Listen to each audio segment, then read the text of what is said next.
ప్రతిరోజు బైబిల్ చదువుకోవడం, ప్రతిరోజు నీ మోకరించి ప్రార్థించి ఆయనతో మాట్లాడడం, ఆయన మాట్లాడినప్పుడు నువ్వు వినడం, అది అన్యోన్య సహవాసం పిలినటువంటి దేవుని బిడ్డలారా.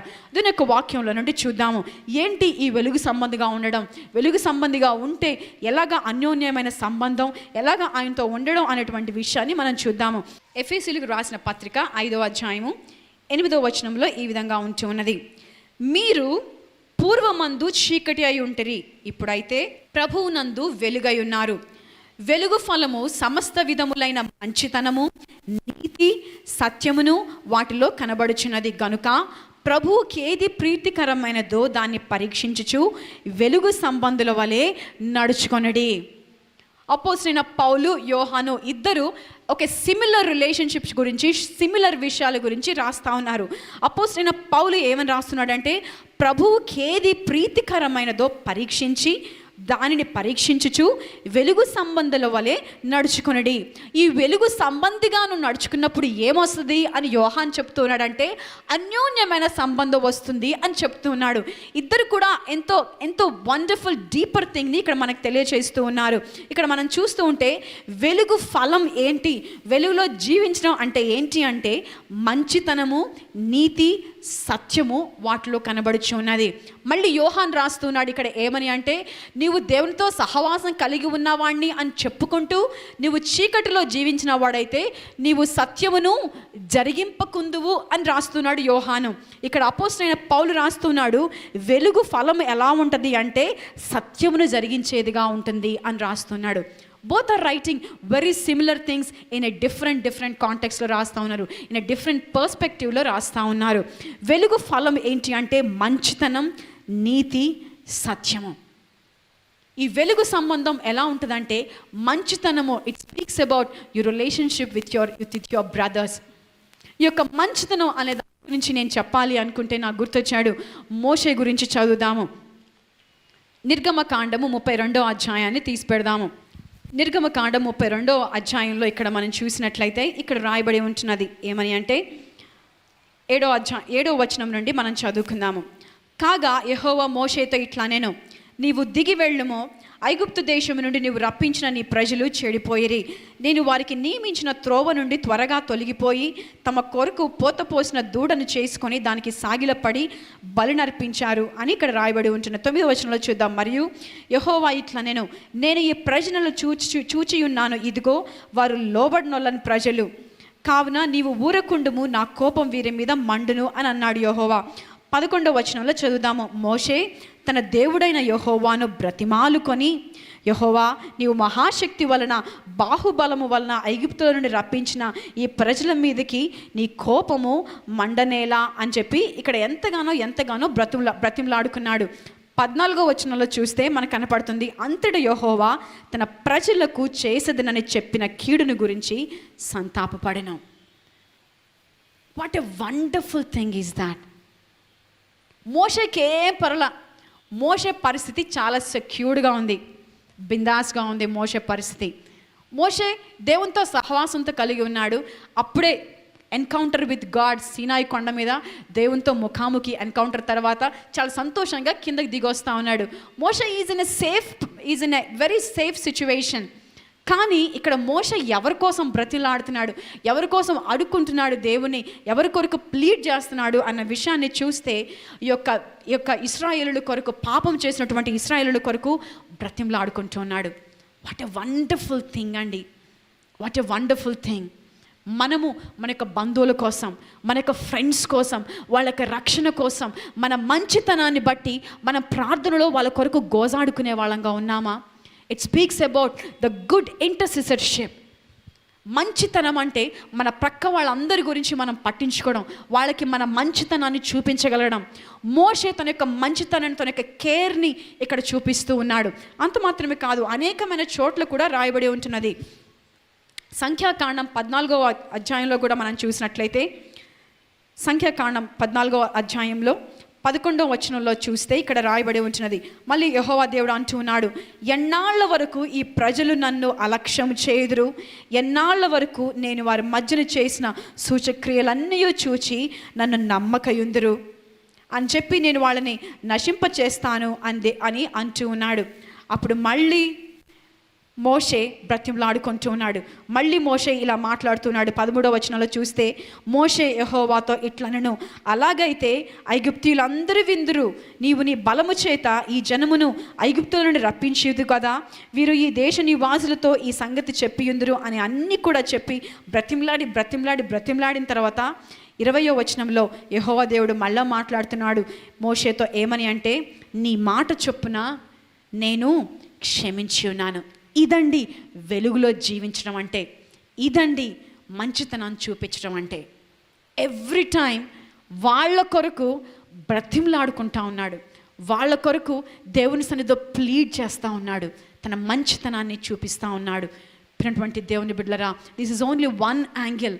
వెలుగు సంబంధి ఎలా ఉంటాడు అంటే ఇలా ఉంటాడు. వెలుగు సంబంధి తన మంచితనాన్ని, తనలో ఉన్నటువంటి ఆ యొక్క కేర్ని పంచేటువంటి వాడిగా ఉంటూ ఉన్నాడు. నీవు ఎన్నిసార్లు ఇలా బ్రతిమలాడావు, ఎన్నిసార్లు ఇలా ప్రార్థన చేశావు? కొన్నిసార్లు నీ బిడ్డల కోసమే నువ్వు ప్రార్థన చేసుకోకుండా అలసిపోయే పరిస్థితుల్లో ఉంటావు. కొన్నిసార్లు నీ బిడ్డల కోసమే నీవు ఇంత భారమైనటువంటి మనసుతో పనిచేయవు, ప్రార్థన చేయవు. మోషే ఎంతగా దేవుని ప్లీడ్ చేశాడు, అడిగాడు అంటే చివరికి యెహోవా దేవుడు నీ మాట చొప్పున క్షమించాను నేను అని చెప్పేదాకా అడిగాడు. ప్రతిసారి అలానే అడిగాడు. ఇంకో దగ్గర కూడా రాయబడి ఉంటున్నది, నేను అవన్నీ చూపించబోట్లేదు కాబట్టి చెప్తూ ఉన్నాను. నీవు నీ భర్త కోసం ఈ విధంగా ప్రార్థన చేస్తూ ఉన్నావా? నీవు నీ యొక్క పిల్లల కోసం ఇలా ప్రార్థన చేస్తూ ఉన్నావా?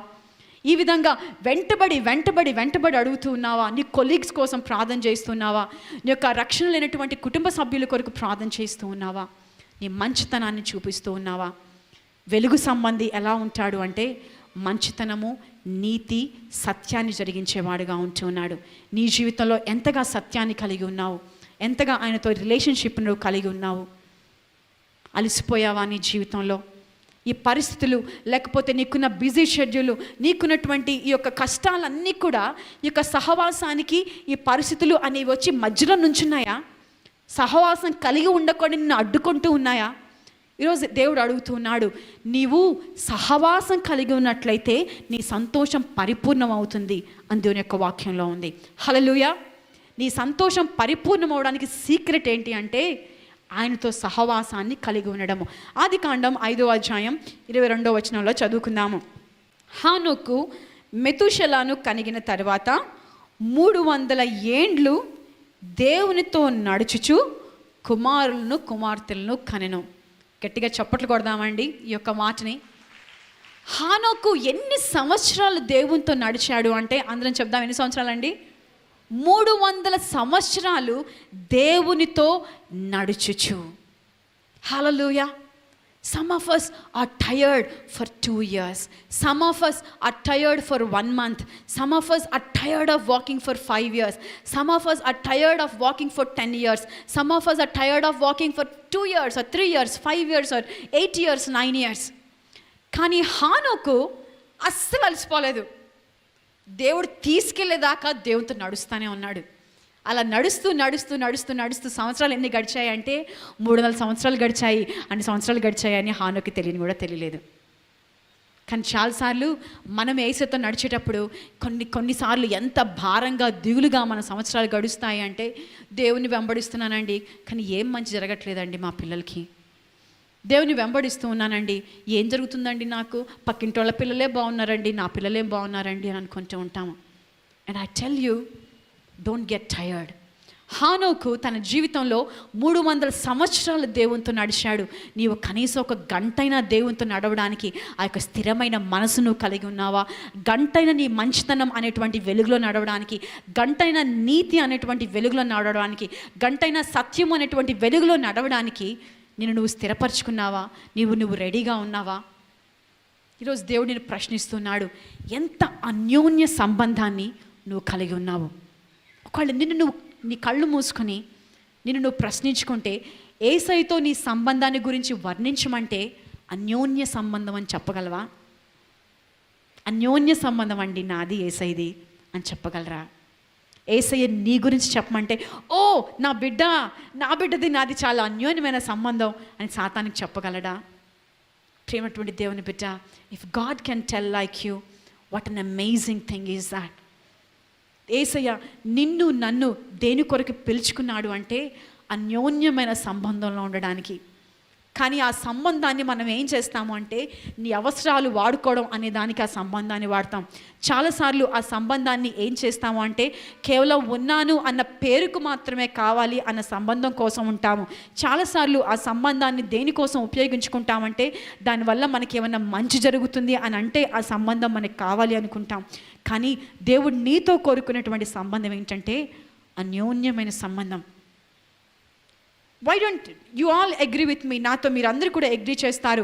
బహుశా మీరు ఒక ఫ్రెండ్ని చాలా ప్రేమించి ఆ ఫ్రెండ్ అడిగినవన్నీ కూడా నువ్వు ఇచ్చి ఆ ఫ్రెండ్ని నువ్వు ఎంతో సంతోషపెట్టాలని, ఎంతో మంచి ఫ్రెండ్షిప్ కలిగి ఉండాలని నువ్వు ఎంతగానో తాపత్రయపడితే ఆ ఫ్రెండ్ మాత్రం ఎప్పుడు నీ దగ్గర నుండి ఏం తీసుకోవాలి అన్నది మాత్రమే చాలు, నువ్వు ఇస్తే నువ్వు ప్రేమించాడు అని అనుకుంటూ మాత్రమే వెళ్ళిపోయే ఫ్రెండ్గా ఉంటే నీకు ఆ రిలేషన్షిప్ గురించి ఎంత బాధ ఉంటుందండి.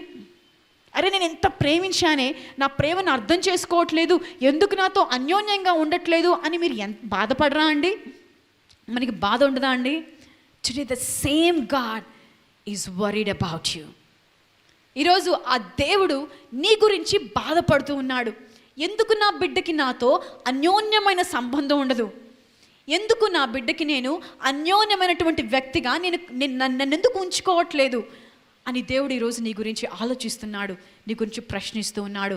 అన్యోన్యమైన సంబంధంలో ఆ యొక్క నిట్టూర్పులు ఉండవండి.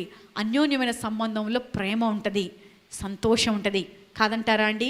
పెళ్ళైన కొత్తలో అప్పుడు ఉంటుంది, అన్యోన్యమైన సంబంధం కాదు అని నేను తర్వాత అనను. I'm just taking it as an example. ఏమి చేసినా నచ్చుతుంది, ఏం తప్పు చేసినా తప్పులా అనిపించదు, అన్యోన్యంగా ఉంటూ ఉంటారు. ప్రియమైనటువంటి దేవుని బిడ్డలారా, నీ యొక్క రిలేషన్షిప్ యేసయ్యతో ఏ విధంగా ఉంది? వెనక్కి వెళ్ళి మళ్ళీ మనం చదువుకుందాం దేవుని యొక్క వాక్యంలో. యోహాను రాసినటువంటి మొదటి పత్రిక 1వ అధ్యాయంలో మనం చదువుకుందాము. వెలుగులో ఉన్న ప్రకారము, అయితే ఆయన వెలుగులోనున్న ప్రకారము మనమును వెలుగులో నడిచిన ఎడల మనము అన్యోన్య సహవాసము కలవారమై యుందము. ఇందాక మనం చదివాము ఎఫెసీయులకు రాసిన పత్రిక 5వ అధ్యాయం 8వ వచనంలో ఏమనంటే, వెలుగు సంబంధులుగా ఉండుడి అని దేవుడు మనల్ని పిలుచుకున్నాడు. నువ్వు ఆ వెలుగు సంబంధిగా జీవించినప్పుడు నీ జీవితంలో దేవుడు నిన్ను ఏ యాంగిల్లో కూడా నిన్ను పరిశోధించినా కూడా నీలో చీకటి అనేది కనిపించదు అన్న ధైర్యం నీకున్నప్పుడు, అటువంటి వెలుగు సంబంధిగా నువ్వు జీవించినప్పుడు నీ జీవితంలో నువ్వు యేసయ్యతో అన్యోన్యమైన సంబంధాన్ని కలిగినటువంటి వ్యక్తిగా నీవు ఉంటావు. ప్రియమైనటువంటి దేవుని బిడ్డ, అందుకే ఈరోజు నేను మనలందరినీ కూడా హెచ్చరిస్తున్నాను. ఎలా ఉన్నాడు అంటే యోహాను యేసయ్యకి గెత్సేమనే తోటలో ప్రార్థన చేసుకోవాలి అని వెళ్ళాలనిపించినప్పుడు వీళ్ళ ముగ్గురే గుర్తొచ్చారు. యోహాను, పేతురు, యాకోబే గుర్తొచ్చారు. ఆ యొక్క చిన్నది చనిపోయిన దాన్ని బాగు చేయాలి అన్న వాళ్ళ ఇంటికి వెళ్ళాలి అని గుర్తొచ్చినప్పుడు యేసయ్యకి వీళ్ళ ముగ్గురే గుర్తుకొచ్చారు. పేతురు, యోహాను, యాకోబు గుర్తుకొచ్చారు. అంటే యేసయ్యకి వీళ్ళతో ఎంతో అన్యోన్యమైన సంబంధం ఉన్నింది. ఎక్కడికి వెళ్ళినా వీళ్ళని కావాలి అని అనుకునేవాడు యేసయ్య. అంత మంచి సంబంధం యేసయ్యతో వాళ్ళు కలిగి ఉన్నారు. యేసయ్యకి వాళ్ళతో ఉంది, వీళ్ళకి యేసయ్యతో ఉంది. ఈరోజు నీ సంబంధం ఎంత అన్యోన్యంగా ఉంది. నీకు 1 2 3 4 5 6 7 8 9 10 అన్ని నీకు యేసయ్యతో ఉన్న రిలేషన్షిప్కి నువ్వు మార్కులు ఇచ్చుకోవాలి అంటే 1 దగ్గర ఆగిపోద్దా? అసలు నీ పెన్నే రాదా? 7 దాకా వచ్చి ఆగిపోద్దా? 10 దాకా వస్తే వెరీ గుడ్. 5 దాకా ఆగిపోద్దా? 2 దాకా ఆగిపోద్దా? ఎక్కడ ఉంది నీ యొక్క సంబంధం? ఎలా ఉంది నీ యొక్క అన్యోన్యమైన సంబంధం? ఆ అన్యోన్యం అనే పేరే నీ జీవితంలో లేదా? అసలు ఇప్పుడు దాకా దాని గురించే ఆలోచించలేదా? ఈరోజు పరిశుద్ధాత్మ దేవుడు మనతో మాట్లాడుతూ ఉన్నాడు. My child, I want this sweet relationship with you. నీతో అన్యోన్యంగా జీవించాలని, నీవు ఆయనతో అన్యోన్యంగా జీవించాలని యేసయ్య ఆశపడుతూ ఉన్నాడు. క్రైస్తవ జీవితం అంటేనే ఆయనతో కలిసి సహవాసం చేయడం అండి. ఆ వెలుగును నువ్వు ఫేస్ చేయలేనటువంటి కండిషన్స్ నీ జీవితంలో ఉంటే, ఆ చీకటివి నీ జీవితంలో నువ్వు కలిగి ఉంటే నీకు ఆయనతో సహవాసమే లేదు. ఇందాక ఎలాగ సంసోన్ అయితే దేవుడు తనతో అనుకున్నాడు కానీ దేవుని యొక్క సన్నిధాన్ని ఎప్పుడో వదిలేసి వెళ్ళిపోయింది అన్న విషయాన్ని తెలుసుకోలేదో, బహుశా ఈరోజు నీకు తెలియట్లేదా అసలు నీతో యేసయ్య లేడు అని? నువ్వు చేసే చీకటి పనుల వల్ల నీతో ఆయనకి సంబంధం లేదు అన్న విషయం తెలుసుకోలేనటువంటి డార్క్నెస్లో నువ్వు జీవిస్తూ ఉన్నావా? Today God is calling each one of us to have this intimate relationship with God. క్రైస్తవ జీవితం అంటే అదే అండి. క్రైస్తవ జీవితం అంటే మనం అందరం పాట పాడుతుంటాం, అయ్యా నువ్వెలా ప్రేమించావో అలా ప్రేమించడానికి నేర్పించండి, నువ్వెలా క్షమించావో అలా క్షమించడానికి నేర్పించండి. నిజంగా అలా మన జీవితంలో మనం చేయగలిగితే అన్యోన్య సహవాసం ఉంటుంది. అది పాట వరకు మాత్రమే మన జీవితంలో ఉంటే చీకటిలో జీవించడం మన జీవితంలో ఉంటుంది. అందుకే ఈరోజు మనందరినీ కూడా ప్రశ్నిస్తూ ఉన్నాను, మోషేకి ఉన్న కోణము నీ జీవితంలో ఉందా? ఇంకో దగ్గర అసలు మోషే ఏమంటాడంటే, అయ్యా నువ్వు వాళ్ళని క్షమించకపోతే నువ్వు నన్ను కూడా క్షమించొద్దు, నువ్వు వాళ్ళని నాశనం చేస్తే వాళ్ళతో పాటు నన్ను కూడా నాశనం చేయవద్దు, నీ గురించి ప్రజలందరూ వాళ్ళ దేవుడు వాళ్ళని నాశనం చేశాడని అనుకుంటాడు, అది నేను వినలేనయ్యా, వద్దు. ఇలా మాట్లాడతాడు మోషే దేవునితో. ఇలాగే ఇంటర్సీడ్ చేశాడు మోషే దేవునితో. నీ జీవితంలో ఆ ఇంటర్సీడింగ్ నేచర్ ఉందా? ఆ యొక్క హృదయం ఉందా? I feel very sad when some of the youngsters, they keep checking their Facebook status or Facebook WhatsApp or something while word of God is being preached. చర్చ్లో కూర్చొని దేవుని యొక్క వాక్యాన్ని చెప్తూ ఉన్న టైంలో నువ్వు నీ ఫేస్బుక్ చూసుకోవడానికి, వాట్సాప్ చూసుకోవడానికి చర్చికి రావాల్సిన అవసరం ఏంటి? నీ అటెండెన్స్ కావాలని యేసయ్య అడిగాడా? నీ అటెండెన్స్ కోసం యేసయ్య అడగలేదు, నీ అన్యోన్య సహవాసం కావాలని యేసయ్య అడుగుతున్నాడు. సండే ఇక్కడ నుండి వెళ్ళిపోయిన తర్వాత we don't even recall Sunday రోజు నేను ఏం విన్నాను అన్న విషయాన్ని sometimes we don't even recall. అలా చేయలేనప్పుడు మనకేంటండి సంబంధం? ఏం అన్యోన్య సంబంధాన్ని నువ్వు కలిగి ఉన్నావు? అనేకమైన సార్లు పాస్టర్ గారు టైంకి రండి అని చెప్పిన తర్వాత కూడా some of us we come by 12:30. ఇంకేంటండి అన్యోన్యమైన సంబంధం? కొంతమంది వాక్యం అయిపోయిన తర్వాత వచ్చే వాళ్ళని చూస్తూ ఉంటే నా గుండెలో చాలా బాధ అనిపిస్తుంది. బస్సు వెళ్ళిపోయే టైంకి బస్ స్టాండ్కి వెళ్ళాం కదండి, బస్సు వచ్చే టైంకి బస్ స్టాండ్కి వస్తాము. ప్రియమైనటువంటి దేవుని బిడ్డలారా, ఈరోజు పరిశుద్ధాత్మ దేవుడు ఎంతో భారమైనటువంటి హృదయంతో మనకి ఈ యొక్క మాటలను తెలియచేస్తూ ఉన్నాడు. నీవు నీ దేవునితో అన్యోన్య సంబంధాన్ని కలిగి ఉన్నావా? అందరూ కూడా నాతో పాటు నా వెనక చెప్పండి, అన్యోన్య సంబంధం. Say it as we mean it. అన్యోన్య సంబంధం. యేసయ్య నీతో అన్యోన్య సంబంధాన్ని కలిగి ఉండాలని ఆశపడుతున్నాడు. నీలో చీకటి సంబంధమైనవి ఉంటే నీకు అన్యోన్య సంబంధం ఉండదు. నీలో దాగుడు మూతల జీవితం నువ్వు కలిగి ఉంటే అన్యోన్య సంబంధం ఉండదు. చర్చిలో ఒకలాగా, ఇంటికి వెళ్ళాక ఒకలా ఉంటే నీలో అన్యోన్య సంబంధం ఉండదు. నీ యొక్క ఫ్రెండ్స్తో వాళ్ళు నిన్ను బార్కి రమ్మంటే వెళ్తే, లేకపోతే సినిమా థియేటర్కి రమ్మంటే వెళ్తే, పలానా వాళ్ళతో కొట్లాడడానికి రమ్మంటే వెళ్తే, లేకపోతే పలానా చోటకి వెళ్ళి ఈ పని చేసేద్దాం రా అంటే వెళ్ళి, మళ్ళీ నువ్వు ఆదివారం నాడు చర్చికి మాత్రం వచ్చేటట్లయితే నువ్వు అన్యోన్య సంబంధాన్ని కలిగి ఉండవు. ఇక్కడ ఏ విధంగా సంసోనికి దేవుడు తనతో లేడు అన్న విషయాన్ని తెలుసుకోలేకపోయాడో అటువంటి చీకటి పరిస్థితుల్లో నువ్వు ఉన్నావు. కానీ యేసయ్య నిన్ను పిలుచుకుని దేనికి అంటే to have a loving relationship with you. ఈరోజు మనల్ని ప్రశ్నించుకుందాము. ఈరోజు నీకున్న సమస్యల వల్ల అన్యోన్య సంబంధం నీకు లేదా? నీకున్నటువంటి ఆర్థిక అవసరాలను బట్టి వాటి గురించే ఆలోచిస్తూ సంబంధం గురించి ఆలోచించడం మర్చిపోయావా? నీకున్నటువంటి సమస్యల వైపే చూసుకుంటూ నీ దేవుణ్ణి ప్రేమించడం నువ్వు మర్చిపోయావా? అన్యోన్య సంబంధం అనే దాన్ని ఎక్కడో వెనక్కి పెట్టేసి ముందుకెళ్ళిపోతూ ఉన్నావా? దేవుని యొక్క వాక్యంలో రాయబడి ఉన్నది, మీ సంతోషం పరిపూర్ణం అవ్వడానికి నేను ఈ విషయాల్ని చెప్తూ ఉన్నానని. యేసయ్యతో నువ్వు అన్యోన్య సంబంధాన్ని కలిగి ఉన్నప్పుడు నీ సంతోషం పరిపూర్ణమవుతుంది. ప్రియమైనటువంటి దేవుని బిడ్డ, that is the secret to have a joyful life. That is the secret to have all your things to get fulfilled, to have the completeness. The secret is that having a wonderful fellowship with God. అన్యోన్యమైన సంబంధం. దీని fellowship అని ఇంగ్లీష్లో మాట్లాడడం కంటే అన్యోన్య బంధం అని తెలుగులో మాట్లాడడమే నాకు ఎంతగానో, ఈ వాక్యాన్ని చదువుతున్నప్పుడు నన్ను ఎంతగానో ఆకట్టుకుంది. యేసయ్య నిన్ను నన్ను ఈ అన్యోన్య సంబంధంలోకి పిలుచుకున్నాడు. And I challenge each one of you, live in that అన్యోన్యమైన సంబంధం. ఆయనతో నువ్వు మాట్లాడడం, సాయంకాలం అవ్వగానే నీ కబుర్లన్నీ ఆయనకి వెళ్ళి చెప్పుకోవడం, ఆయన మాట్లాడినప్పుడు వినడం, వాక్యంలో నువ్వేం నేర్చుకోవాలని ఆయన అనుకుంటున్నాడో అవన్నీ నువ్వు నేర్చుకోవడం, ఆయన ప్రేమించడం, ఆయన యొక్క థింగ్స్కి అన్నీ కూడా ఫస్ట్ ప్రియారిటీ ఇవ్వడం, ఇవి నీ జీవితంలో నువ్వు ఉంచుకున్నట్లయితే వెలుగు సంబంధివిగా అన్యోన్య సంబంధాన్ని జీవిస్తావు. హానోకు 300 ఏండ్లు దేవునితో నడిచాడు. I tell you, challenge your self everyday. ప్రభా, ఈరోజు నేను నీతో నడిచాను అని ఈ యొక్క 24 hours అయిపోయే టైంకి నేను కాన్ఫిడెంట్గా చెప్పగలగాలి. ఎలాగ హానోకు 300 సంవత్సరాలు దేవునితో నడిచాడు అని బైబిల్లో రాయబడి ఉందో, కనీసం నేను ఒక్క రోజు గడిచిన తర్వాత అయినా నా గురించి నేను కాన్ఫిడెంట్గా చెప్పుకోగలగాలి, ఆయనతో అన్యోన్యంగా నడిచాను అని. మనల్ని మనం ఛాలెంజ్ చేసుకునే వాళ్ళంగా ఉందాం. ప్రియమైనటువంటి దేవుని బిడ్డలారా, అందరూ కూడా తల్లు వంచి కళ్ళు మూసుకున్నట్లయితే మనం ప్రార్థన చేసుకుందాము. ఈరోజు పరిశుద్ధాత్మ దేవుడు మనతో ఎంతో స్పష్టంగా మాట్లాడుతూ ఉన్నాడు. ఎంతో ఎంతో భారమైనటువంటి హృదయంతో ఈరోజు పరిశుద్ధాత్మ దేవుడు నీకు జ్ఞాపకం చేస్తూ ఉన్నాడు, నీకు గుర్తు చేస్తూ ఉన్నాడు. ఈరోజు పరిశుద్ధాత్మ దేవుడు నీకు అడుగుతూ ఉన్నాడు, నాతో ఎందుకు అన్యోన్యమైన సంబంధం కలిగి ఉండడం నీకు కష్టంగా ఉంది? అది ప్రాముఖ్యమైనదిగా నీకు ఎందుకు లేదు అని దేవుడు అడుగుతున్నాడు. ప్రియమైనటువంటి యవనస్తుడా, ప్రియమైనటువంటి యవనస్తురాలా, ఎటువంటి అసహ్యమైన క్రియలు నీ జీవితంలో పెట్టుకొని ఈ యొక్క అన్యోన్య సంబంధాన్ని మిస్ అయిపోతూ ఉన్నావు?